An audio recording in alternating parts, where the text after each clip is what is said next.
शीतलपुर गांव में तेज बारिश हो रही थी। काले बादलों ने पूरे आसमान को ढक लिया था।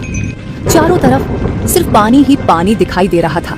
इसी मूसलाधार बारिश के बीच सावित्री अपने कच्चे घर के बाहर खड़ी थी। उसकी नजर बार बार अपने खेतों की तरफ जा रही थी। तभी अचानक उसका पति रामलाल दौड़ता दौड़ता घर पहुंचता है। उसके चेहरे पर एक बहुत बड़ी चिंता दिखाई दे रही थी। वह हांफते हुए बोलता है, सावित्री, सब खत्म हो गया। हमारी प्याज की पूरी फसल पानी में डूब गई। खेत में आधी फसल खराब हो गई। सावित्री, मुझे बहुत चिंता हो रही है। यह सुनकर सावित्री को बहुत बड़ा झटका लगता है। अजय, जल्दी खेत में चलते हैं और बची हुई फसल को एक तरफ कर लेते हैं। नहीं तो जो प्याज सही रहेंगे और वह भी पानी में रहेंगे तो वह भी खराब हो जाएंगे। चलिए जल्दी खेत में। वह दोनों दौड़े दौड़े उस तेज बरसात में खेत के तरफ दौड़कर जाने लगते हैं। जब वह दोनों खेत पहुंचते हैं तो जहां कुछ दिन पहले हरी भरी प्याज की फसल लहरा रही थी, वह अब कीचड़ में बदल गया था। रामलाल की आंखों में आंसू आ जाते हैं। वह बोलता है, साल भर की मेहनत एक रात की बारिश ले गई। अब हम क्या करेंगे और अपना गुजारा कैसे करेंगे? सावित्री, मुझे तो कुछ समझ में नहीं आ रहा। अजय, हिम्मत रखिए। देखिए, अभी भी आधी फसल सही सलामत है। जल्दी जल्दी काम पर लग जाइए। रामलाल ने दुखी होकर अपनी पत्नी से पूछा, सावित्री, हम इन सड़े गले प्याज का क्या करेंगे? इन्हें तो कोई खरीदेगा भी नहीं अब। सावित्री ने कोई जवाब नहीं दिया। उसे भगवान पर पूरा भरोसा था कि सब ठीक हो जाएगा। इसी उम्मीद से वह प्याज को चुनने लगती है। रामलाल भी अपनी पत्नी को देखकर उसकी मदद करने लगता है। दोनों पति पत्नी बचे हुए प्याजों को इकट्ठा करके एक बोरे में भर लेते हैं और उन प्याजों को लेकर अपने घर जाने लगते हैं। बारिश और तेज हो रही थी और भयानक हवा चल रही थी। बारिश अपने चरम सीमा पर थी। वह दोनों सारे प्याज लेकर अपने घर पहुंचते हैं। रामलाल सावित्री से बोलता है, सावित्री, मैंने सुबह से कुछ नहीं खाया। मुझे बहुत भूख लग रही है। तुम जल्दी से कुछ न कुछ बना दो। खाली पेट मेरा दिमाग काम नहीं कर रहा है। अजय, आटा तो खत्म हो गया है, तो क्यों ना मैं इन प्याज के पकौड़े बना दूं? ठीक है, तुम्हें जो बनाना है वो बनाओ, पर थोड़ा जल्दी बनाना सावित्री। मुझसे अब रहा नहीं जाएगा। ठीक है जी, बस आप 5-10 मिनट रुकिए, मैं जल्दी जल्दी बनाती हूँ। सावित्री गर्मा गर्म प्याज के पकोड़े तलने लगती है। उस बरसात में प्याज के पकोड़े की खुशबू दूर दूर तक फैल रही थी। बारिश से बचने के लिए पेड़ के नीचे खड़े पति पत्नी आपस में बोलते हैं, गायत्री, इतनी अच्छी खुशबू कहाँ से आ रही है? मेरे मुंह में तो पानी आ गया। लगता है कोई पकोड़े बना रहा है। मुझे लग रहा है ये खुशबू उस सामने वाले घर से आ रही है। मेरा इस मौसम में पकोड़े खाने का बहुत मन कर रहा है। गायत्री, चलो उनके घर चलते हैं और पकोड़े खाकर आते हैं। इसी बहाने इस बारिश से भी बच जाएंगे। अजी, किसी दूसरे के घर जाकर खाना अच्छा नहीं रहेगा। वह क्या सोचेंगे? हमारे बारे में देखो, कैसे खाने आ गए। तुम बस मेरे साथ चलो। तुम इतनी चिंता क्यों करती हो गायत्री? सारे इंसान एक जैसे नहीं होते। दोनों पति पत्नी सावित्री के घर के बाहर जाकर आवाज लगाते हैं, अरे, घर में कोई है? जरा बाहर आना तो। भाग्यवान, इतनी बारिश में कौन आया होगा? चलो देख कर आते हैं। सावित्री और रामलाल घर के बाहर आते हैं तो वह देखते हैं कि वह दोनों बरसात में पूरे भीगे हुए थे। तभी सावित्री बोलती है, बोलो बेटा, क्या हुआ? तुम्हें कोई मदद चाहिए क्या? तुम तो पूरी तरह से भीग गए हो। अरे चाची जी, हम यही पेड़ के नीचे बारिश से बचने के लिए खड़े थे। हमें आपके घर से इतनी अच्छी खुशबू आ रही थी कि हम आपके घर खींचे चले आए और हमने देखा इसी बहाने हम इस बारिश से भी बच जाएंगे। सावित्री मुस्कुराते हुए बोलती है, अच्छा, तो ये बात है बेटा, आप लोगों को पकोड़े खाने हैं। आइए अंदर आइए। सावित्री दोनों को एक एक प्लेट प्याज पकोड़े परोसती है। दोनों बड़े चाव से खा रहे थे। उन्हें बहुत समय बाद इतने टेस्टी पकोड़ी खाने को मिले थे।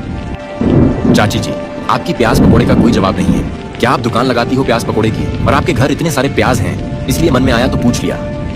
नहीं नहीं बेटा, मैं कोई दुकान नहीं लगाती हूँ। सावित्री सारी बात उस आदमी को बताती है। जो उनके साथ उस दिन हुआ, ये सुनकर वह आदमी बोलता है, चाची जी, ये तो बहुत बुरा हुआ आपके साथ। चाची जी, मैं आपको एक सुझाव देना चाहता हूँ। क्यों ना आप प्याज पकोड़े बेचना शुरू करो। लोगों को आपके प्याज पकोड़े बहुत पसंद आएंगे। बेटा, सुझाव तो अच्छा है, लेकिन बेटा दुकान लगाने के लिए हमारे पास कोई पूंजी नहीं है। बेटा, हम गरीब आदमी एकदम से दुकान लगाने के लिए कैसे सोच सकते हैं? चाची जी, आपने मुझे बेटा कह दिया है तो आप मुझे बेटा होने का फर्ज भी निभाना दीजिए।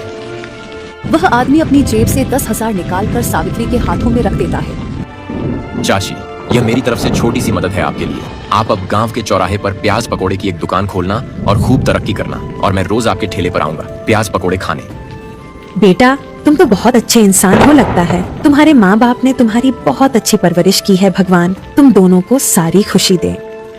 ठीक है चाचा, चाची, अब हम चलते हैं। बारिश भी रुक गई है और शाम भी होने लगी है। हम फिर मिलेंगे। यह कहकर वह दोनों वहां से चले जाते हैं। रामलाल और सावित्री के लिए यह कोई फरिश्ते से कम नहीं थे। रामलाल राशन की दुकान पर पहुंचता है और सारा सामान खरीद लेता है और सारा सामान खरीदकर अपने घर पहुंचता है। अजी ले आए आप सारा सामान।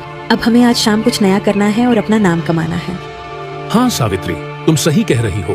अब हम आज शाम प्याज पकौड़े बेचेंगे और एक नई शुरुआत करेंगे। वह शाम होने का इंतजार करने लगती है। शाम को सावित्री और रामलाल ने चौराहे पर प्याज पकोड़े का छोटा सा ठेला लगाया। आइए आइए भाइयों और बहनों, स्पेशल प्याज पकौड़ी खाइए और इस मौसम का मजा उठाइए।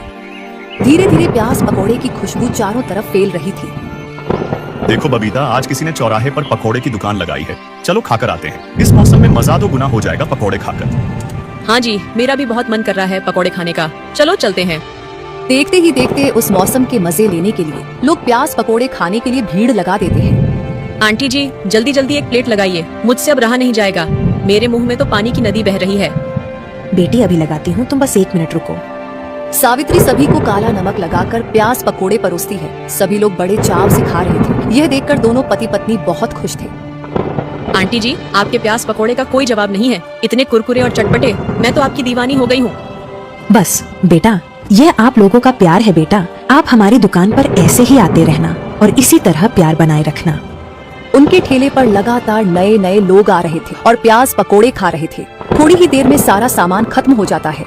सावित्री और रामलाल सारा सामान जमा करके अपने घर के लिए रवाना हो जाते हैं। आज की कमाई देखकर दोनों बहुत खुश थे। अगले दिन सावित्री और ज्यादा सामान तैयार करती है। शाम को वह दोनों पूरी लगन के साथ काम कर रहे थे और लोगों को गर्मा गर्म पकोड़े खिला रहे थे। तभी उनके ठेले पर वह दोनों पति पत्नी आते हैं जिन्होंने उनकी मदद की थी और प्याज पकोड़ा बेचने का आइडिया दिया था। और चाची, कैसा चल रहा है सब? अपने तो अपने स्वाद से लोगों का खूब प्यार कमा लिया और खूब मेहनत भी कर रहे हो। मुझे देखकर बहुत अच्छा लगा। बेटा, यह सब तो तुम्हारे वजह से हुआ है। अगर तुम हमारी मदद नहीं करते और यह सुझाव नहीं देते तो आज हम 2-2 रोटी के लिए मोहताज रहते हैं। नहीं नहीं चाची, ये तो आपकी मेहनत का कमाल है। ये सब छोड़ो चाची, आप हमें प्याज पकोड़े खिलाइए। देखते ही देखते कुछ महीने इसी तरह बीत जाते हैं। सावित्री ने अपना खूब नाम कमाया और खूब मेहनत की और अपना एक छोटा सा घर खरीदा और दोनों पति पत्नी खुशी खुशी रहने लगते हैं।